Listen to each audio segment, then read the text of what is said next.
우리가 살고 있는 이 세상에 두 종류의 나라가 있다는 것은 참 신비한 일입니다. 하나는 죄와 공중 권세를 잡은 사탄이 왕노릇하는 세상입니다. 그리고 다른 하나는 하나님께서 다스리시는 하나님 나라입니다. 성경은 이 두 나라가 이 세상에 공존하고 있다, 그렇게 말씀하고 있습니다. 세상 나라가 어떤 곳입니까?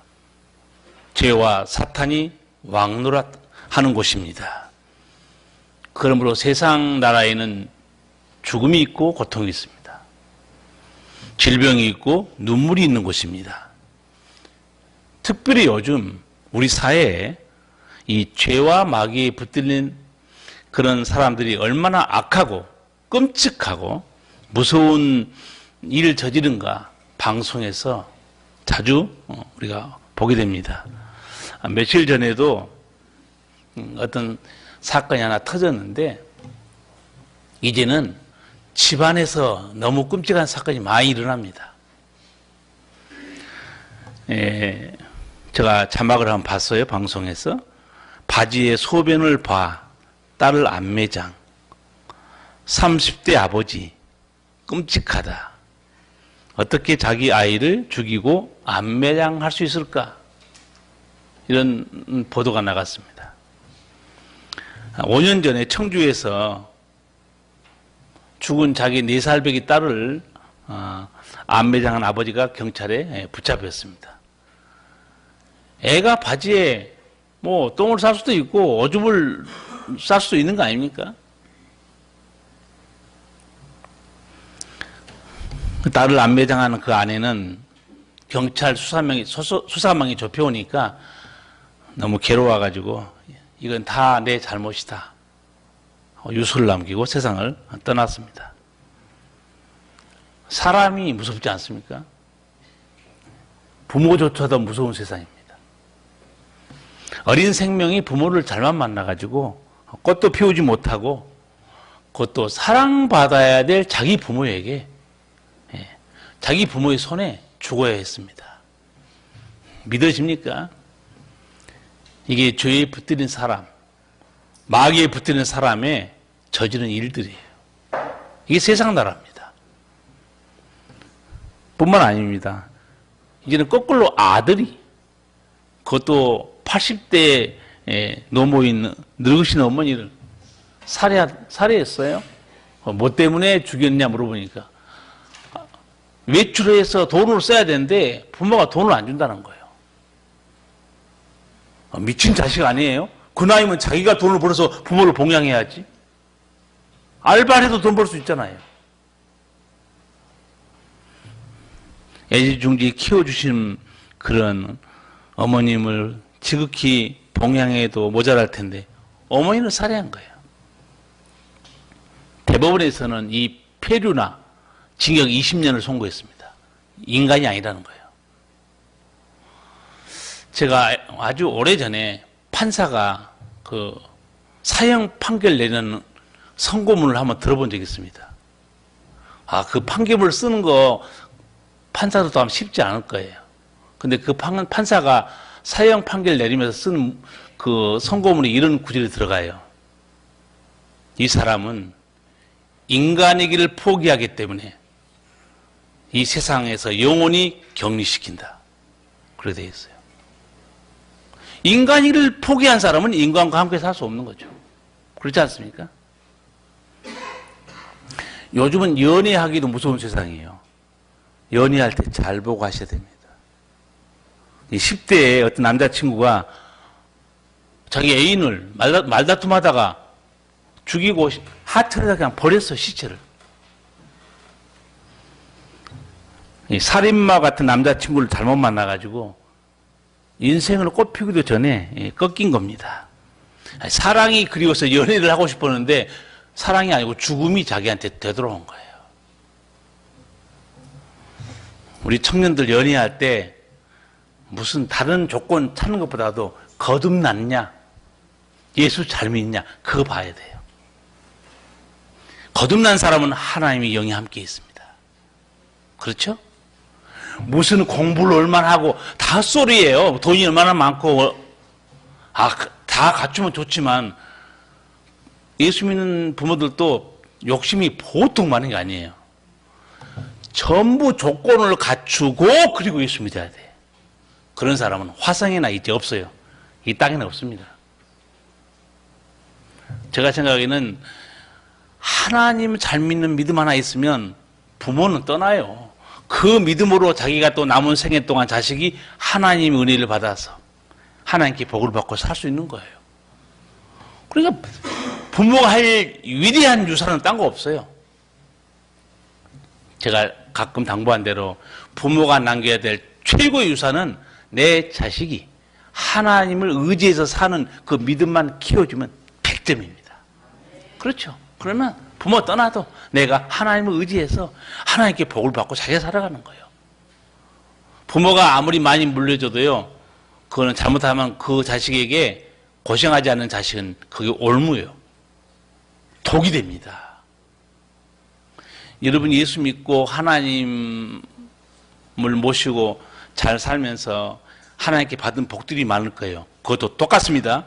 하나님께 받은 복, 재물, 건강도 잘못 쓰면 자기에게 올무가 됩니다. 하나님이 주신 재산, 돈 많은 거 감사할 일이지만 그것 때문에 믿음 잃어버리고 그것 때문에 하나님 떠난 사람 얼마든지 많습니다. 하나님 은총에는 양면성이 있어요. 위험합니다. 잘못 사용하면. 잘 봐야 됩니다. 사람이 사업이 잘 되면 당연히 바빠지잖아요. 출장도 가야 되고 사람 많이 만나고 골프도 쳐야 되고 사람 약속도 사업하니까 해야 되고 점점 하나님 앞에 나오는 날이 적어집니다. 그 모든 걸 하나님이 주신 거 잊어버려요. 목사들이 교회마다 그런 사람에게 인사하면 똑같이 말합니다. 잘 나간 하나님 은혜로 복되게 산 사람들이 목사님 어째 내가 너무 바빠가지고요. 시간이 없습니다. 그런 사람에게 소름 끼치는 한마디 해줄 수 있어요. 하나님께서 내가 안 바쁘게 만들어줄까? 다 가져가 버리면 할 일 없고 조용한 거지가 돼서 안 바쁩니다. 정신 차려야 됩니다. 성도는 뭘 받았든 간에 그건 아버지의 선물이에요. 그렇죠? 아버지 은혜로 사는 거예요. 있는 순간에 실족합니다. 제가 그것을 그 나무에 꽃에 쉽게 비유합니다. 나무 시퍼렇게 잘 자라죠? 보이지 않는 뿌리가 지탱하고 있습니다. 보이지 않는 뿌리가 말라버리면 꽃 나무는 하루아침에 시들어버립니다. 우리가 사는 은총, 보이지 않는 하나님의 선물들이에요. 이걸 알고 정신 차리고 경각심을 가지고 신앙생활을 할 필요가 있어요. 이 세상 나라 얼마나 무섭습니까? 집안에서 사건이 터지고 있어요. 밖에서 사건보다도 집안에서 더 무서운 일이 벌어지고 있습니다. 부모도 무섭고 애인도 두려운 거예요. 왜? 죄에 붙들린 인간이 무서운 겁니다. 마귀에 붙들린 그 인간이 무서운 거예요. 거듭난 사람은 두려울 거 아무것도 없습니다. 행복한 인간이고 믿을 만한 사람이고 사랑의 존재가 아니겠습니까? 예수님께서 타락한 인간의 내면 세계 어떤가? 마태복음 15장 19절에서 이렇게 말합니다. 마음에서 나오는 것이 악한 생각들이고 살인과 간음과 음란과 도둑질과 거짓 증거와 비방들이다. 너희 마음에서 그것이 나온다는 거예요. 세상 나라는 이런 죄악이 가득 차 있습니다. 사도 바울도 죄인의 모습을 로마서 1장 13절에서 이렇게 말합니다. 그 입술에는 독사의 독이 있다. 입에는 저주와 독설이 가득 찼다. 발은 피를 흘리는 데 빠르며 그들이 가는 길에는 파멸과 비참함이 있다. 그들의 눈에는 하나님을 두려워하는 빛이 없다. 그들은 평강을 알지 못하는 자들이다. 누구냐? 죄인들입니다. 이것이 세상 나라의 삶의 모습입니다. 모든 죄인의 입술에는 저주가 있고 독이 있어요. 오직하면 믿는 사람에게도 그런 야고보가 경고를 했겠습니까? 샘을 비유하면서 샘에서 어찌 한 샘이 짠물과 단물을 동시에 낼 수 있겠냐? 어찌 하나님을 찬양하는 자가 하나님을 찬양하면서 그 입술로 형제를 저주하면 되겠냐 그 말이죠.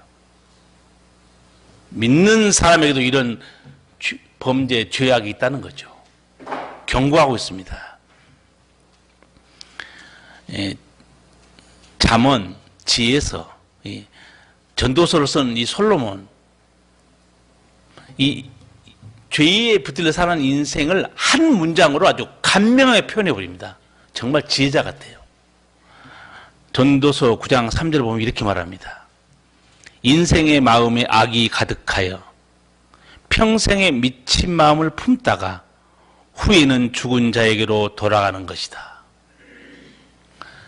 죄인의 모습을 한 문장으로 딱 정리해 줍니다. 인생의 마음에 악이 가득하여 평생에 미친 마음을 품다가 후에는 죽은 자에게로 돌아가는 것이다. 이게 인생이라는 거예요. 기가 막히지 않습니까? 이렇게 이 세상 나라에는 죽음이 있고 고통이 있습니다. 그래서 눈물이 있고 아픔이 있는 거 아니겠어요? 생각해 보면 이 죄에 붙들린 인간, 사탄에 붙들린 인간은 참 불쌍한 인간입니다. 행복하고 아름답게 살 수 있을 텐데 그 죄에 붙들려 가지고 마귀에게 붙들려서 행복한 삶을 살지 못하고 나도 괴롭고 남도 죽이는 겁니다. 그러나 이렇게 끔찍하고 무서운 세상에 또 다른 은총이 공존하고 있습니다. 참 신비해요. 이 죄악 세상 가운데 여전히 은혜와 사랑의 역사가 있다는 거예요. 그게 하나님의 나라입니다. 신비한 거예요. 하나님께서 다스리는 나라가 이 죄악 소상에서 그대로 역사하고 있습니다. 하나님이 다스리는 곳에 치유 역사가 일어납니다. 새 사람이 돼요. 병이 떠나갑니다. 원수마귀 떠나가요. 아버지를 닮은 새로운 인격, 새로운 존재, 그 거듭남의 은총이 하나님 나라에 있다는 거죠. 성경을 같이 보여주고 있습니다. 오늘 하나님 나라의 은총이 어떤 건가? 14절, 13절, 14절 두 절을 같이 한번 읽어보겠습니다. 주의 나라는 영원한 나라이니 주의 통치는 대대에 이르리이다. 여호와께서는 모든 넘어지는 자를 붙드시며 비굴한 자를 일으키시는도다. 아멘. 주의 나라는 영원하다. 하나님께서 다시 다스리는 나라는 영원하다 이렇게 말합니다. 여러분, 우리가 살고 있는 이 세상 나라, 죄악 세상은요 사라집니다. 언제 사라지죠? 사라지는가? 몇 년도에 사라지는가? 그럼 또 여러분 헷갈리죠. 언제 사라지지? 요한계시록 21장 보시면 최후 심판과 함께 이 죄악 세상은 사라집니다. 거기 요한계시록 21장 1절에 그렇게 기록되어 있습니다. 또 내가 새 하늘과 새 땅을 보니 처음 하늘과 처음 땅이 없어졌고 바다도 다시 있지 않더라. 최후 심판과 함께 처음 하늘과 처음 땅은 사라져버립니다. 이 죄악 세상은 사라져요. 그리고 새 하늘과 새 땅이 옵니다. 그 새 하늘과 새 땅에 어떤 은혜로운 역사들이 있는가? 다시는 사망이 없고 아픈 것이나 곡하는 것이 다 지나갔다. 네. 이 죄인은 우리에게 영원히 살 수 있는 이 하나님 나라가 있다는 거 얼마나 큰 은총입니까? 우리가 이 나라를 예비한 게 아닙니다. 하나님 아버지께서 예비하신 나라예요. 얼마나 감사한 일입니까? 신비롭게도 하나님께서 다스린 이 복된 하나님 나라는 천국에만 있는 게 아니고 이 땅에서 이 죄악 세상 가운데서도 여전히 계속되고 있습니다. 누구든지 하나님 품에 들어오면 이 하나님 나라 은총을 누릴 수 있습니다. 하나님 품 안에서 누리는 은총들이 뭡니까? 이 죄악 세상 속에 살지만 여전히 죽게 돌아온 자는 그 영원히 살아나는 거듭남의 은총, 이 땅에서 지금도 계속되고 있습니다. 두 번째, 병든 자가 고침받는 치유의 은총, 지금도 여전히 계속되고 있습니다. 세 번째로, 다시는 사망이 없는 영생의 은총, 지금도 믿는 자 속에 계속되고 있습니다. 마지막으로 예수님께서 선한 목자가 되사 우리를 인도하시는 임마누엘의 은총, 지금도 여전히 계속되고 있어요. 신비로운 일입니다. 죄와 악한 마귀의 역사도 계속되고 있지만 우리를 살리고 고치시는, 자유케 하신 하나님의 나라의 놀라운 은총도 여전히 계속되고 있어요. 그래서 14절에서 하나님의 나라의 은총을 이렇게 말씀합니다. 여호와께서는 모든 넘어지는 자를 붙드시며 비굴한 자를 일으키시는도다. 넘어지는 자를 붙들어주는 하나님. 이 넘어지는 자 어떤 사람들인가? 여러 가지 뜻이 있습니다. 이 넘어지는 자란 누구냐? 실패한 인생을 말합니다. 죄악 세상에 내팽개진 인생을 말해요. 죄로 망가진 인생을 말합니다. 그리고 하나님 아니면 일어설 수 없는 그 불쌍한 인생이 바로 넘어지는 자들이에요. 누가 이 넘어진 자를 붙들어줍니까? 돈입니까? 그렇게 목숨 걸고 살아가는, 붙들고 싶은 돈입니까? 돈은 그거 이러면 안 붙들어줘요. 실패하고 망가진 인생에 새 힘을 주신 것은 돈이 아니고 사랑의 아버지 하나님이에요. 그렇게 쫓아다니는 권력, 세상 즐거움들 우리가 망가졌을 때 아무 도움이 안 됩니다.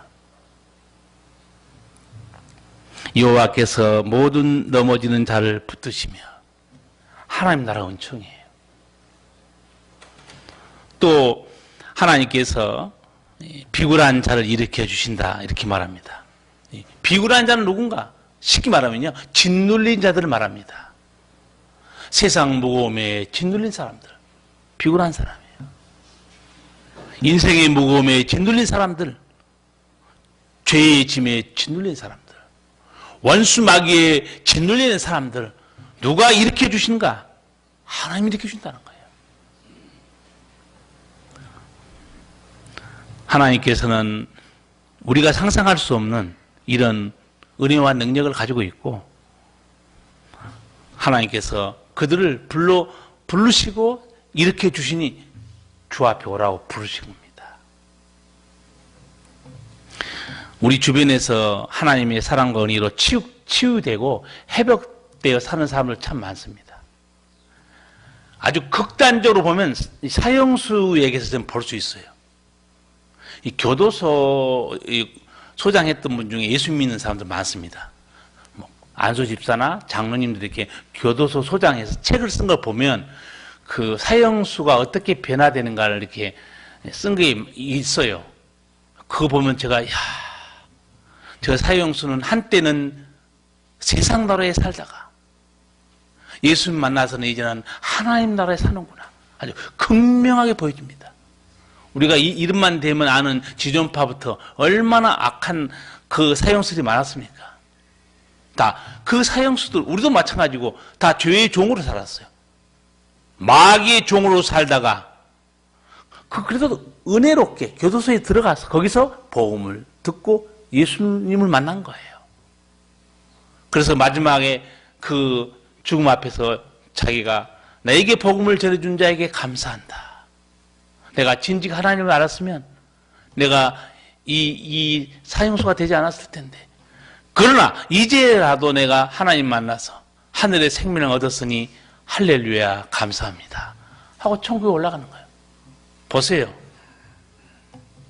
극명한 죄악 세상의 속에서 그 악한 자의 손에 붙들려 살다가 이제는 하나님의 손에 붙들려서 얼마나 복되고 아름다운 인생이 됐습니까? 이렇게 이 세상에는 악한 원수가 통치하고 죄가 다스리는 이런 세력도 있지만 여전히 이곳에는 하나님이 통치하고 있습니다. 역사하고 있어요. 그 하나님을 성경은 사랑하라고 말합니다. 이 하나님을 사랑해야지. 성경에서는 항상 경고해요. 돈을 사랑하지 말라. 그리고 하나님을 사랑해라 그렇게 말해요. 이 좋으신 하나님을 사랑하라는 거예요. 오늘 우리가 찬송가 427장 은혜롭고 불렀지 않습니까? 그 간증입니다. 그 간증. 저 찬송가 이거 좋아하는데 보면 그 가사에 이렇게 나와 있어요. 전에 죄에 빠져서 평안함이 없을 때 예수 십자가의 공로 힘입어 그 발 아래 엎드려 참된 평화 얻음은 주의 영이 함께합니다. 성령이 계시네. 할렐루야. 함께하시네. 좁은 길을 걸으며 밤낮 기뻐하는 거 주의 영이 함께하십니다. 하나님 나라 은총을 경험한 사람이 간증하고 부르고 있지 않습니까? 전에 내가 죄에 빠져서 평안함이 없었다는 거예요. 예수님의 공로 힘입어서 이제 그 발 아래 엎드려 회개하고 주를 영접한 후에는 내 마음에 하늘을 주시는 평안과 기쁨이 충만하다는 거예요. 성령이 함께하고 있다는 거 아니겠습니까?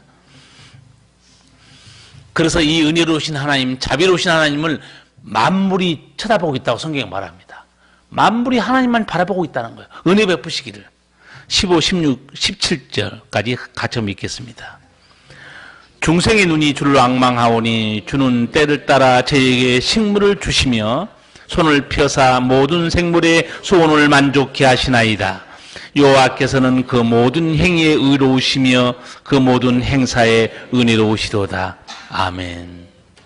자연도, 짐승도, 인간도 그 생존의 은총이 하나님 손에 있다는 거예요.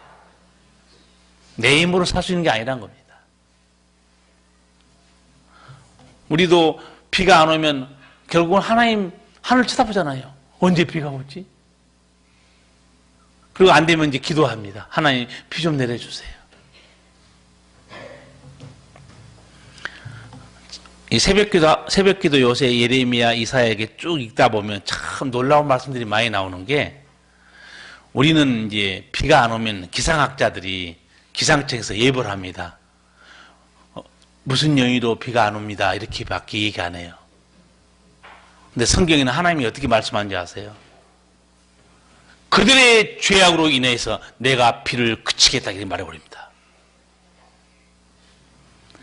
기상청에서는 자연현상만 얘기해요. 하나님은 영적인 의미를 설명해 줍니다. 여러분, 몸이 아프면 병원에 찾아가죠. 병원에 찾아가면 어떻게 됩니까? 의사들은 왜 병이 걸렸는지 이거 수술하시고 이렇게 약 드시고 이러면 낫습니다. 그 외에 영적인 의미는 의사가 말하기가 어렵습니다. 근데 하나님은 분명히 말합니다. 내 죄로 인해서 내게 병이 들어왔느니라. 자, 우리 인생에 누구의 음성을 듣고 살아야 됩니까? 하나님의 음성이에요. 거기에 생명이 있습니다. 그리고 이스라엘 백성을 향해서 하나님은 꼭 짚고 넘어간 게 있어요. 복을 줄 때도 내가 이러이러했기 때문에 내가 복을 주노라 이렇게 말하고, 망할 때도 꼭 하나님은 짚고 넘어갑니다. 내가 이러이러했기 때문에 내 산업이 망했고 내 자녀가 망했다. 하나님은 분명히 설명해 줍니다. 우리가 누구의 음성을 듣고 살아야 되는가? 하나님의 음성이에요. 그래서 우리가 벌책 중에 벌책이 많아요. 사람이 살다 보면. 그러나 꼭 반드시 인간이 반드시 봐야 될 책은 성경의 책입니다. 하나님의 음성을 들어야 돼요. 거기 생명이 있고 그 구원의 은총이 있습니다. 그래서 성경은 이 생명의 하나님, 사랑의 하나님을 사랑하라 자꾸 말하는 거예요. 왜? 거기서 내가 모든 은총을 누리지 않냐 이거죠. 이런 은총을 입은 인간이 하나님 사랑한 게 마땅하지 않습니까? 마땅한 겁니다. 그렇다면 누가 이런 하나님의 은총을 누리게 되는가? 아무나 누리는 거 아닙니다. 오늘 성경에서 그걸 알려줘요. 누가 하나님의 은총을 누리는가? 18절, 19절 같이 한번 읽겠습니다. 여호와께서는 자기에게 간구하는 모든 자, 곧 진실하게 간구하는 모든 자에게 가까이 하시는도다. 저는 자기를 경외하는 자의 소원을 이루시며 또 저희 부르짖음을 들으사 구원하시리로다. 아멘. 어떤 자가 하나님의 은총을 누리는가? 여기 다 하나님 알려줍니다. 여러분, 인생 사는 중에서 가장 복된 사람이 누구냐 하면 하나님이 함께한 사람입니다. 여러분, 그 애굽에 노예로 팔려간 그 요셉 얼마나 고단하고 힘들고 비참했습니까? 근데 성경은 요셉이 형통한 자가 되었다 이렇게 말해요. 참 희한하지 않습니까?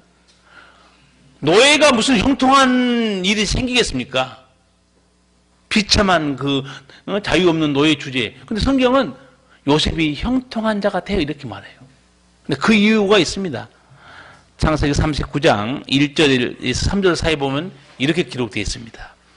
여호와께서 요셉과 함께 하심으로 그가 형통한 자가 되어 그 주인이 여호와께서 그와 함께 하심을 보며 또 여호와께서 그의 범사에 형통케 하심을 보았더라. 노예도 형통한 자가 될 수 있는 것은 하나님이 함께한 겁니다. 목사도 장로도 권사도 집사도 하나님 떠나가 버리면요, 그거는 맛을 잃은 소금이요, 밟힙니다. 세상에 아무것도 아니에요. 그러나 노예 상태에 있어도 여호와께서 함께 하시면 그가 형통한 자가 됩니다. 근데 그가 형통한 자가 된 것은 하나님은 모르는 그 주인도 알고 있어요. 주인도 인정했다니까요. 나오잖아요.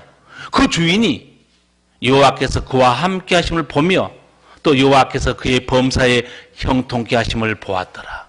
무슨 말인가? 예수 안 믿는 사람도 하나님과 함께해서 형통하게 복받은 거, 예수 안 믿는 사람도 그 정도 눈치 다 채고 산다는 얘기예요. 아, 저분은 하나님 잘 섬기더니 정말 하나님 복 주는 것 같다. 저도 검정고시하고 대학 시험 보고 이럴 때 친구 몇이 잠깐 학원에 다녔어요. 저는 수요일 예배도 꼬박꼬박 예배당에 나가서 예배 드리고 기도했어요. 근데 친구들은 뭐라고 그러냐면, 야, 대학 합격하고 나면 신물나게 새벽에도 가고 수요일도 가고 주일도 가라. 굳이 지금 시험 몇 달 안 남았는데 뭐 이렇게 수요일까지 예배당에 가느냐. 저 학원에서 잠깐 공부할 때도 제가 잠언과 전도서 성경을 꺼내서 먼저 읽고 공부했습니다. 저 나름대로요, 소박한 철학이 다 있는 거예요. 그게 뭐겠어요? 세상 지식보다 하나님이 더 위대하고, 하나님 지식이 최고의 지식이고, 하나님을 경외하는 자가 은총을 입는다. 나름대로 청년 때 소박한 믿음 가지고 있었어요. 그 시험을 다 봤어요. 하나는 한양대, 하나는 성균관대, 저는 연대 봤어요. 두 명은 조용히 미역국을 드시고 미끄러지시고, 저는 은혜로 들어가는데 친구들이 다시 모였어요. 야, 너는 하나님이 도와준 것 같다 그러더라고요. 그래서 그렇게 말하면 안 되지. 하나님이 도와준 것 같은 게 아니고 하나님이 도와주신 거야. 말을 똑바로 하라고 그랬어. 그 친구들 재수해가지고 한 번 더 세월을 보내고 다시 학교에 들어갔어요. 열심히 해가지고. 여러분, 하나님의 손에 있다니까요. 누가 하나님의 은총을 입는가? 하나님이 함께한 사람, 하나님의 얼굴을 구하는 사람. 여기 나오죠. 여호와께서는 자기에게 간구하는 모든 자 곧 진실하게 간구하는 모든 자에게 가까이 하신도다. 하나님께서 누구에게 가까이 하시는가? 자기를 찾는 자에 가까이 하신다는 거예요. 여러분 신앙생활 하면서 119 부르는 식으로 신앙생활 하면 안 됩니다. 119 언제 부르죠? 큰일 났을 때 부릅니다. 큰일 났을 때. 신앙생활도 평상시에 하나님 안 찾아. 큰일 나면 119 부르듯이 막 하나님 찾는 거예요. 그런 신앙을 저는 어떤 신앙으로 말하고 싶으냐면 염치 없는 신앙으로 저는 부릅니다. 참 염치도 없다. 평상시에는 자기 멋대로 자기 좋을 대로 자기 즐기고 살다가 급하게 생겼으니까 주여 우리를 구원하소서. 근데 하나님은 들어줘요. 그러니까 사랑의 하나님이지. 저 같으면 쌤통이 나고 끝납니다. 너가 당해봐라. 사람은 그렇게 하잖아요. 너는 당해봐야 돼. 넌 정신 못 차렸으니까. 근데 하나님도 당해보러 할 때도 있어요. 하나님도. 항상 하나님 다 봐준 거 아닙니다. 우상 숭배하고 안 돌아오니까 하나님이 너는 안 되겠어. 70년 동안 너 좀 벌 좀 받고 와야 되겠어. 하나님이 독하게 맘먹을 때는요, 울고 불고 해도 하나님 문 딱 닫고 돌아서서 듣지도 않아요. 하나님 무서운 분입니다. 70년 동안 바벨론 포로 하나님이 눈 하나 깜짝 안 해요. 70년 동안 벌 받고 나니까 그때 하나님이 고향으로 돌아와라.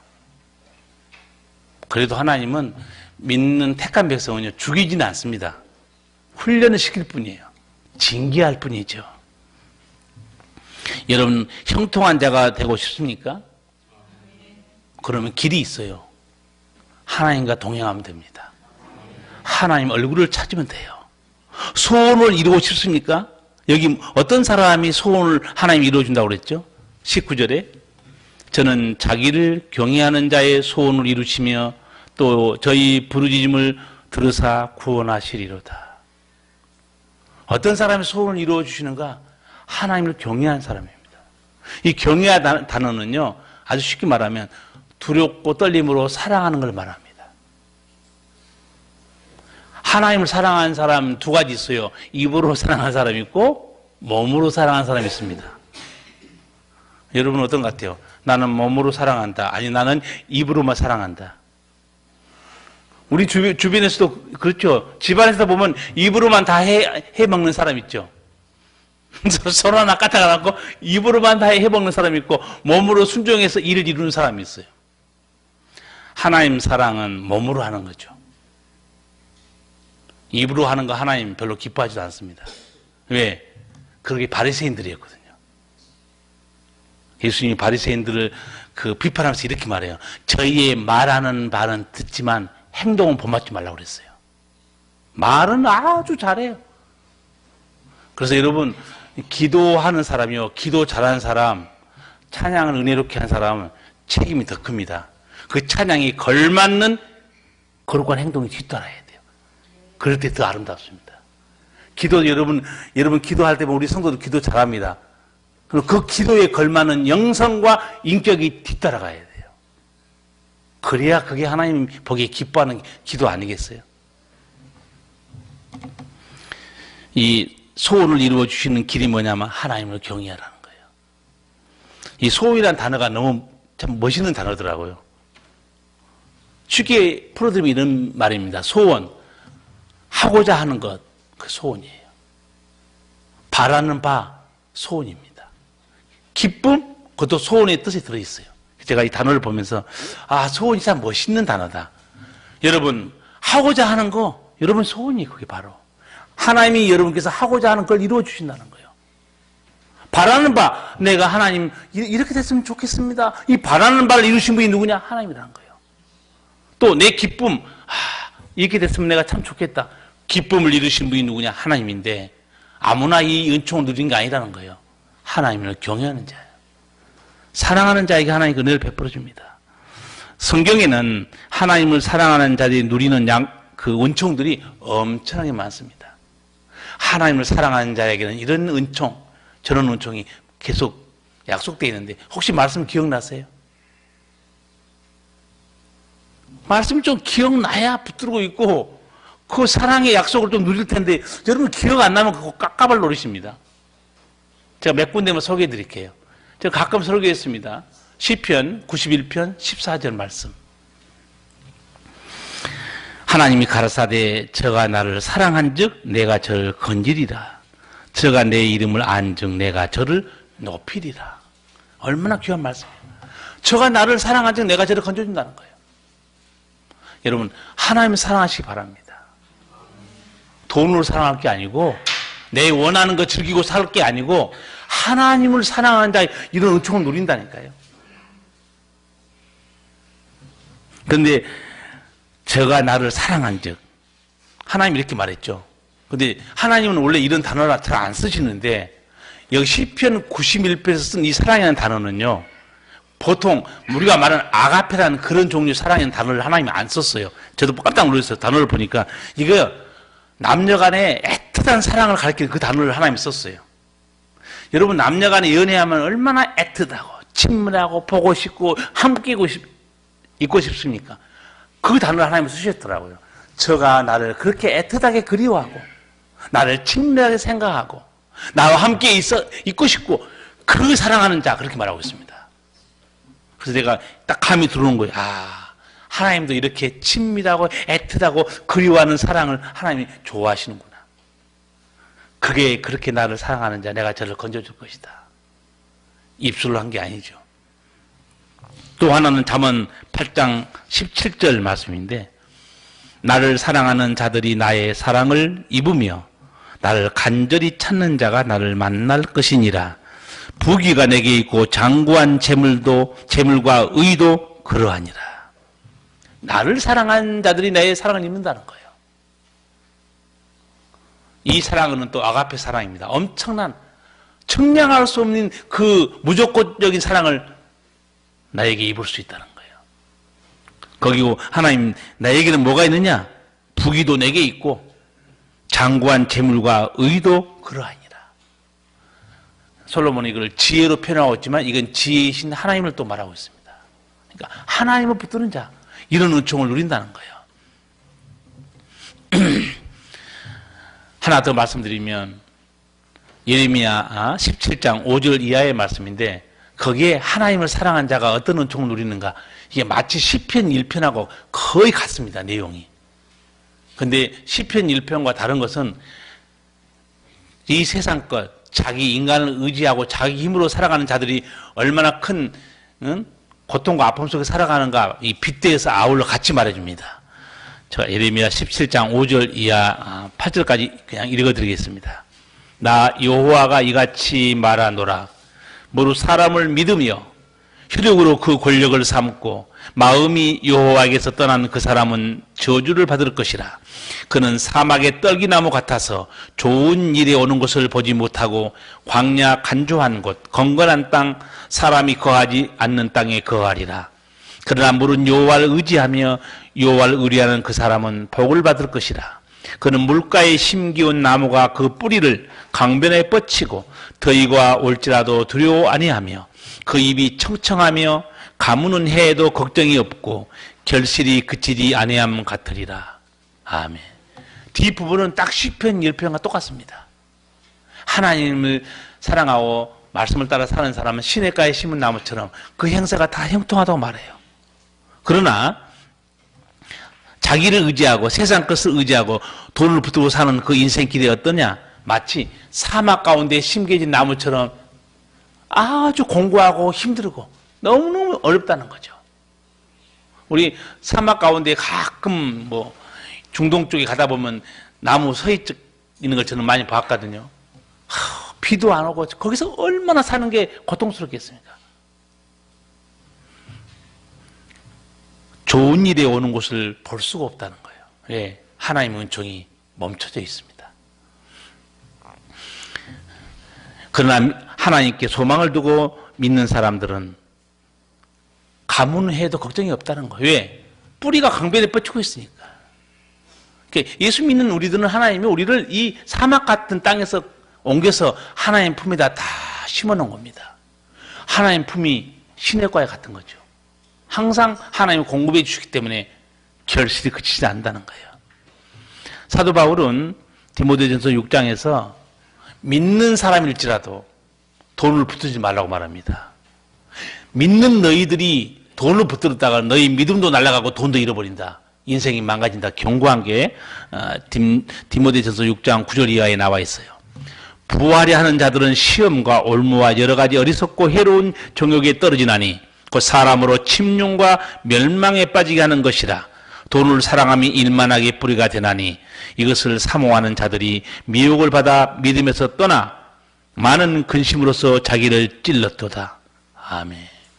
하나님을 믿는 사람일지라도 돈을 사랑하고 그거 붙들고 살다가는 너는 돈도 잃어버리고 너 믿음도 잃어버린다는 거예요. 조심해야 한다는 거죠. 그래서 아까 말씀드린 대로 하나님이 주시는 은총은요, 양면성이 있습니다. 은총이면서 동시에 그것이 하나님의 뜻대로 사용하지 않으면 내게 올무가 되어버려요. 어떤 은총을 받고 살든 간에 우선순위에 있어서 실패하면 안 됩니다. 우선순위는 하나님이에요. 그리고 돈을 사랑하면 안 됩니다. 돈은 부려야 돼요. 돈은 하나님의 뜻대로 사용하는 것이지 돈을 사랑하거나 그 쫓아가는 인생은 부끄러운 인생이 됩니다. 성경에서는 은총이 따라오도록 살라고 알려줍니다. 절대 복을 쫓아가지 말라고 그래요. 복이 따라오도록 살라고 합니다. 어떤 자에게 복이 따라오는가? 복된 자가 되면 복은 따라옵니다. 복된 자가 되면 돼요. 복을 쫓아갈 필요 없습니다. 그렇다고 복이 온 것도 아니에요. 시편 1편이 바로 그 말씀이에요. 복된 자가 되니까 시냇가에 심은 나무처럼 행사가 다 형통해집니다. 굳이 형통한 길로 자기가 움켜쥐게 쫓아갈 필요가 없는 거예요. 성경은 그렇게 주지도 않아요, 하나님께서. 하나님께서 이 복을 주는 순서를 보면 영적으로 잘 돼야 됩니다, 먼저. 영적으로 영혼이 잘 돼야 돼요. 그리고 아버지 뜻대로 그의 나라 의를 구하고 살아야 됩니다. 그 다음에 먹고 사는 것은 하나님이 아버지께서 그냥 선물로 준다고 그랬어요, 그거는. 아버지가 선물로 채워준다는 거예요. 성경에는 이렇게 복되고 은혜로 사는 길이 이렇게 많이 있어요. 그래서 결론은 뭡니까? 하나님을 사랑하라는 거예요. 제가 이번에 설교 준비하면서 가슴에 하나님께서 계속 들려오는 말씀이 있었어요. 그게 뭐였냐면, 하나님을 사랑하라. 그 길이 너에게 복된 길이다. 하나님을 사랑하라. 그 길이 너희가 형통케 되는 길이다. 음성이 계속 들려오는 거예요. 설교 준비하면서. 하나님이 우리 성도들에게 이 좋은 길을 하나님이 자꾸 들려주라는 거예요. 설교하면서. 하나님을 사랑해라. 그래야 그 길이 복된 길이다. 얼마나 귀한 음성입니까? 성경 어디를 봐도 하나님을 사랑하는 자들이 누리는 은총이 한두 군데가 아닙니다. 넘치고 넘쳐요. 오늘 본문을 통해서 우리가 들어야 될 하나님의 음성이 뭐겠습니까? 솔로몬은 한 인생의 그 삶을 간명하게 한 문장으로 요약한 걸 제가 말씀드렸습니다. 인생의 마음에 악이 가득하여 평생에 미친 마음을 품다가 후에는 죽은 자에게로 돌아가는 것이다. 이게 세상 나라의 삶이에요. 그러나 이 악한 세상 속에 놀라운 하나님의 은총도 역사하고 있어요. 그게 하나님 나라 은총입니다. 누구든지 아버지께 돌아오면 거기는 새 사람의 변화가 있었고 죄사함의 은총도 있고 영생의 은총도 있고 아버지께서 돌보시고 채워주신다는 거예요. 여러분, 우리 자신도 되돌아보면 어떻습니까? 우리도 옛날에 다 탕자들이었잖아요. 우리도 예전에 주님 믿기 전에 다 탕자였어요. 죄악 속에서 방황했습니다. 하나님의 은혜를 입을 사람들이 아니에요. 근데 하나님이 우리를 부르셨어요. 왜? 하나님 나라 은총이 우리에게 임한 겁니다. 그러니까 새 사람도 되고, 지금도 여러분이 기도하면 그런 기도가 나오잖아요. 지금까지 지내온 거 아버지 사랑이었고 은혜였습니다. 이제 하나님 나라 자녀는 아버지 은총을 보고 깨닫고 사는 그 눈이 열린 거죠. 그래서 찬양과 감사가 나온 게 아니겠어요? 우리 하나님께서는 아까 말씀하신 대로 모든 넘어진 자를 붙들어 주시고 비굴한 자를 일으켜 주신 분입니다. 다른 걸 붙들고 살면 안 돼요. 여러분, 하나님을 사랑하고 사시기 바랍니다. 그것이 형통케 되는 길이고 복된 길입니다. 기도하시겠습니다.